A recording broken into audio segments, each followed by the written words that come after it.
Welcome to Premium Story. Subscribe everyone to get the next video. Thank you everyone. পর্ব 516 বীর দেবতা। এই সময় ডিভাইনল্যান্ডের লোকেরা যে বীর দেবতার কথা বলছিল তার নাম হলো চম্পকরাজ, যিনি বেশ কয়েক বছর আগে ডিভাইনল্যান্ডের পুরো অবস্থানটাই বদলে দিয়েছিলেন।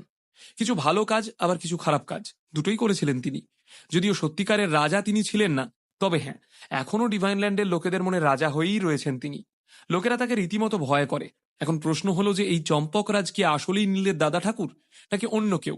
এই প্রশ্নের উত্তর যদিও এখনো পাওয়া যায়নি।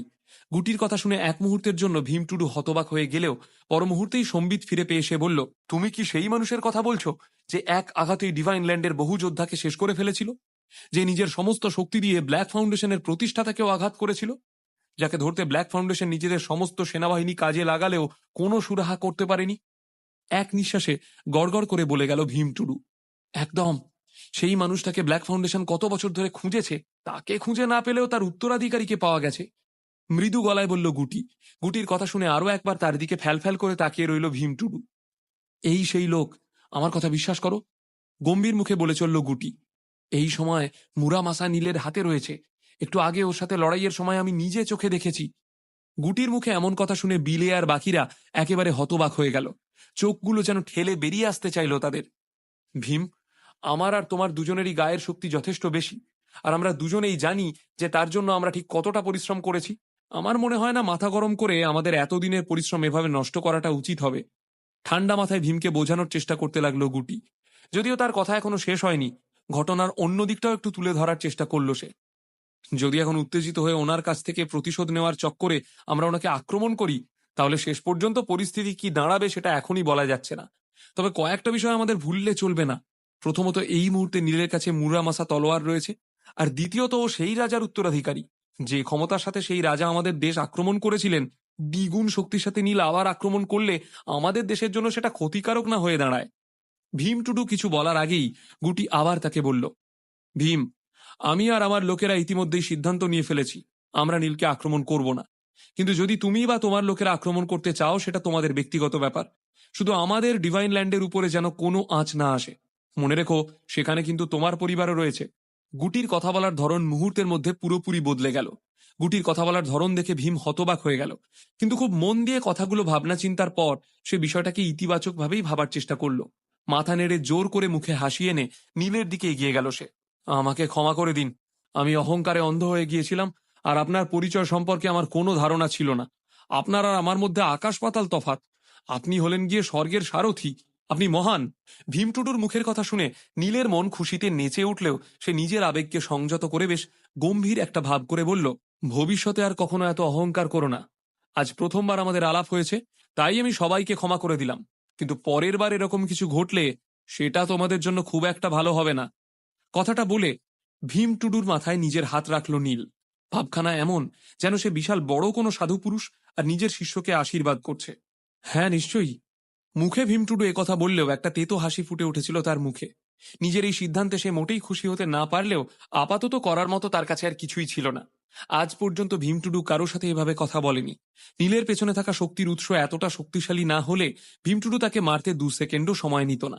কিন্তু এখন সে স্বপ্ন তার স্বপ্নই থেকে গেল। গুটি, একবার এদিকে এসো তো।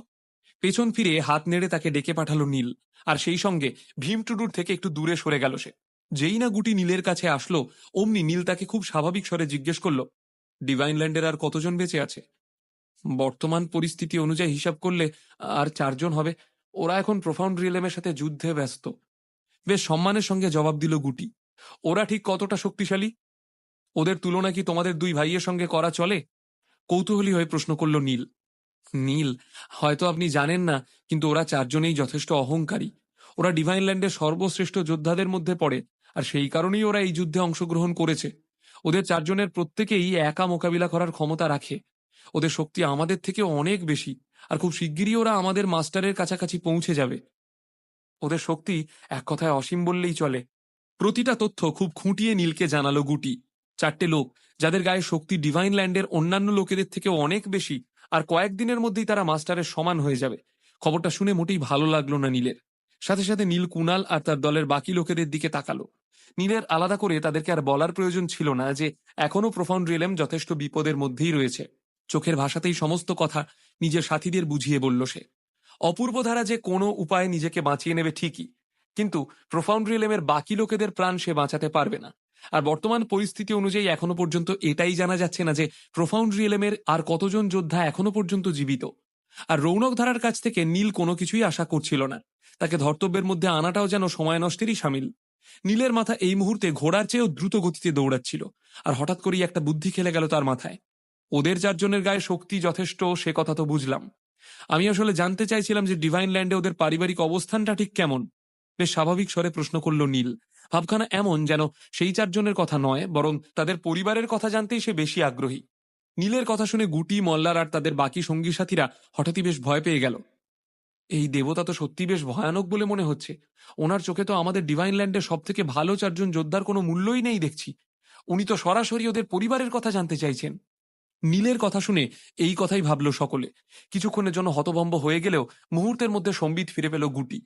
হয়তো আপনি জানেন না, কিন্তু ওরা চারজনেই আলাদা আলাদা পরিবার থেকে এসেছে। বেশ বিশদে বুঝিয়ে বলতে লাগলো গুটি। আমাদের পরিবারের সঙ্গে ওদের তুলনা করলে বলবো ওদের পরিবার আমাদের থেকে মর্যাদায় বেশ কিছুটা উঁচু। শুধু টুডু পরিবার, যেখান থেকে আমাদের ভীম এসেছে, একমাত্র ওর পরিবারের সাথেই বাকিদের তুলনা চলে। কথাটা শুনে বেশ অবাক হয়ে ভীমের দিকে তাকিয়ে নীল বলল, মনে হচ্ছে আজকাল ডিভাইন ল্যান্ডের লোকেদের মধ্যে প্রতিভাবানদের কোনো অভাব নেই। এখন তো মনে হচ্ছে সত্যি এখান থেকে ফিরে গিয়ে গুরুদেবকে বলতেই হবে যে একবার সময় পেলেই যেন উনি ডিভাইন ল্যান্ড থেকে ঘুরে যান। ওনাকে বলবো যে ডিভাইন ল্যান্ডের লোকেরা আবার ভীষণ লোভী হয়ে উঠেছে। ওনার দেওয়া সমস্ত যন্ত্রণা, সমস্ত আঘাত তারা ভুলে গিয়েছে। পুরনো দিনের কথা ভুলে গিয়ে নতুন করে নিজেদের দৌরাত্ম্য শুরু করেছে। আর এইবার তো একেবারে সমস্ত সীমা তারা পার করে গিয়েছে। সরাসরি প্রোফাউন্ড রিয়েলমকেই আক্রমণ করে বসেছে। অবশ্য এই কথা শোনার পর গুরুদেব কি বলবেন কিছুই বোঝা যাচ্ছে না। নীলের মুখ থেকে এই কথা শোনা মাত্র ভীমটুডু এত ভয় পেয়ে গেল যে বিন্দু বিন্দু ঘাম জমা হলো তার মাথায়। নিজের গুরুজনেদের কাছে সে শুনেছিল যে সেই যুগে কিভাবে রক্তের নদী বয়ে গিয়েছিল। সেই অজানা যোদ্ধাকে আটকানো কতটা কঠিন হয়ে পড়েছিল। ডিভাইন ল্যান্ডের বড় বড় যোদ্ধারাও তাকে আটকাতে পারেনি। আর যারা তার পিছু নেবার চেষ্টা করেছিল তারা কেউই আর কখনো ফিরে আসেনি। সেই ঘটনার পুনরাবৃত্তি ঘটলে ডিভাইন ল্যান্ডের লোকেরা তার মোকাবিলা করবে কি করে? একদিকে ব্ল্যাক ফাউন্ডেশন তাদেরকে রীতিমতো নিজেদের গোলামে পরিণত করেছে, আর অন্যদিকে প্রোফাউন্ড রিয়েলমের এই যোদ্ধা তাদেরকে হুমকি দিচ্ছে। এর উপর যদি আবার সেই সন্ত্রাস ফিরে আসে, তখন কি হবে? কোন দিকে যাবে ডিভাইন ল্যান্ড? ডিভাইন ল্যান্ডের স্বাধীনতা সূর্য যে অস্তগামী, তাতে কোনো সন্দেহ নেই। আপনি তো খুব মজার মানুষ দেখছি। মনে হয় সবার সঙ্গে ঠাট্টা করতে আপনার বেশ ভালো লাগে। কোনো রকমে মাথার ঘাম মুছে বলে উঠল গুটি। আমি কোনো ঠাট্টা করছি না। নীল যখন দেখল পরিস্থিতি মোটামুটি তার দখলে, তখন সে তাড়াতাড়ি বলে উঠল, আবার যদি সেই তাণ্ডব শুরু হয় তাহলে কি হবে? সেটা অবশ্য নির্ভর করছে ডিভাইন ল্যান্ড বিষয়টার গুরুত্ব উপলব্ধি করতে পারছে কিনা তার উপরে। ডিভাইন ল্যান্ডের লোকেরা কি আমার কথা ধরতে পারছে? ডিভাইন ল্যান্ডের যে কজন সদস্য এখানে উপস্থিত ছিল তারা কেউই বোকা নয়। নীলের বলা কথার প্রতিটা শব্দে প্রচ্ছন্ন হুমকির আভাস বেশ ভালো মতোই বুঝতে পারছিল তারা। নীল তাদেরকে বারবার মনে করিয়ে দিচ্ছিল যে এই যুদ্ধে হার না মানলে প্রলয়কাণ্ড ঘটে যেতে পারে। আর সেই প্রলয় এতই বড় হবে যে গতবারের মতো এইবারেও ব্ল্যাক ফাউন্ডেশন তাদেরকে বাঁচাতে পারবে না। ডিভাইন ল্যান্ডের যে কজন লোক এই যুদ্ধে অংশগ্রহণ করেছে তারা বয়সে যথেষ্ট তরুণ। সবার কাঁধেই নিজেদের পরিবারের দায়িত্ব রয়েছে। নীলের গুরুদেব যদি আবার নিজের তাণ্ডব শুরু করেন, তাহলে ডিভাইন ল্যান্ডের আর কতজন যোদ্ধাই বা বেঁচে থাকবে? তাছাড়া লোকসানটাই বা হবে কার? প্রাণ হারাবে কারা? ডিভাইন ল্যান্ডের লোকেরা। ব্ল্যাক ফাউন্ডেশনের লোকেদের কি এদের প্রাণ নিয়ে আদৌ কিছু যায় আসে? ব্ল্যাক ফাউন্ডেশন কি আদৌ তাদের পরোয়া করে?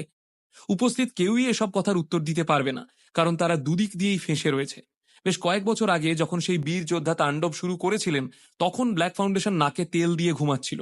সব শেষ হয়ে যাওয়ার পর তারা এসেছিল সাহায্য করতে।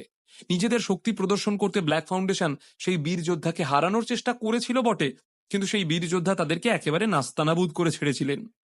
পরে অবশ্য ব্ল্যাক ফাউন্ডেশন বহুদিন তাকে খোঁজার চেষ্টা করলেও বিশেষ লাভ হয়নি। তারপর থেকেই ব্ল্যাক ফাউন্ডেশন আরো বেশি করে আক্রমণাত্মক হয়ে উঠেছে। নিজেদের সম্মান রক্ষার জন্য আর নিজেদের শক্তি প্রমাণ করার জন্য তারা লোক ভাড়া করতে শুরু করে। প্রথম দিকে ডিভাইন ল্যান্ড বা অন্যান্য কোনো প্রদেশ ব্ল্যাক ফাউন্ডেশনের অংশ হতে না চাইলেও তাদের সন্ত্রাসে কেউ আর তাদেরকে মানা করতে পারেনি। উপরন্তু ব্ল্যাক ফাউন্ডেশনের কাছে কোনো কিছুরই কোনো ঘাটতি নেই। সবাইকে ওষুধের লোভ দেখিয়ে তারা নিজেদের দলে টেনেছিল। সেই ঘটনার পর থেকে ডিভাইন ল্যান্ডের নিজস্ব বলতে আর কিছুই বাকি ছিল না। কাজেই ব্ল্যাক ফাউন্ডেশনের হাত ধরা ছাড়া আর কোনো গতি ছিল না তাদের। নীল যখন দেখল যে গুটি মল্লার বাকি সবার মতোই একেবারে চুপ করে গিয়েছে, তখন তার মুখে হাসি খেলে গেল। সে মোটেই চাইছিল না যে এরা নিজেদের সিদ্ধান্ত বদলে ফেলুক, আর সেই কারণেই সে লোকগুলোর মনে তাদের পুরনো ভয়কে বারবার জাগানোর চেষ্টা করে চলেছিল। কথায় বলে, কারো সঙ্গে বেশি করে সময় কাটালে তার ব্যাপারে সবকিছুই জানা হয়ে যায়। সেই রকমই নীলও ডিভাইন ল্যান্ডের লোকেদের ব্যাপারে বেশ ভালো মতন জেনে গিয়েছিল, আর তাদের সেই দুর্বলতার সুযোগ নিয়ে ব্ল্যাক ফাউন্ডেশনের বিরুদ্ধে সে একটা গুরুতর ষড়যন্ত্র রচনার কথা ভাবছিল। এমনিতেও ব্ল্যাক ফাউন্ডেশন ডিভাইন ল্যান্ডের জন্য বিশেষ কিছুই করেনি। ডিভাইন ল্যান্ডের লোকেরা একরকম বাধ্য হয়েই তাদের সাথে হাত মিলিয়েছিল। কাজেই তাদের সিদ্ধান্তকে বদলে এই অভ্যন্তরীণ দ্বন্দ্বের সুযোগ নেওয়া যেতে পারে। পুরো বিষয়টা একটু মুশকিলের হলেও এতে প্রোফাউন্ড রিয়েলমের লাভ ছাড়া ক্ষতি নেই। তাহলে সেই সুযোগটা নীল ছাড়বে কেন? দেখো, এত নিরাশ হওয়ার কোনো প্রয়োজন নেই। আমি শুনেছি যে অতীতে ডিভাইন ল্যান্ডের অবস্থা এতটা খারাপ ছিল না। এতে কোনো সন্দেহ নেই যে তোমাদের পূর্বপুরুষরা ভুল করেছে, আর সেই ভুলের শাস্তি তোমরা ভোগ করছো। আগে তোমাদের পূর্বপুরুষদের কারণে তোমরা সমস্ত কিছু হারিয়েছ, আর তারপরেও যেটুকু যা অবশিষ্ট ছিল এটা ব্ল্যাক ফাউন্ডেশন তোমাদের কাছ থেকে কেড়ে নিয়েছে। অবশেষে মৃদু গলায় নিজের পরিকল্পনাকে বাস্তবায়িত করার চেষ্টা শুরু করলো নীল। কি পরিকল্পনা করছে নীল? রৌনক ধারা কি শেষ পর্যন্ত ব্ল্যাক ফাউন্ডেশনের হয়েই লড়বে? ডিভাইন ল্যান্ডের আর্মি চিফ যখন সবটা শুনবেন তখন কি করবেন তিনি? স্বর্ণাভকর কি নীলকে দুর্বল ভাবার ভুল করছে? কিন্তু কলকাতা বাঁচানোর সাথে সাথে কি নীল নিজের সম্পর্কটাকে বাঁচাতে পারবে?